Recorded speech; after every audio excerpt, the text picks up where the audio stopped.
voice isolation using DaVinci Resolve. So we are going to remove the background noise from a clip using DaVinci Resolve. So I have two examples. So first I'll show you a video clip where I have some noise in the background.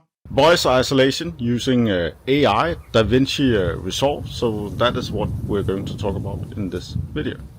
I took the same clip, ran it through DaVinci Resolve, and voice isolation using AI DaVinci Resolve. So that is what we're going to talk about in this video. So an amazing change. So it works very, very well. So the way we do this, we go down, we take the clip, we go up, click on Expector, we pick audio, we go down to AI voice isolation, click that, and that's it. It's very easy, like clicking the subscribe button, clicking the like button, clicking the dislike button. I have a list with more videos with tips and tricks for DaVinci Resolve if you want to watch that.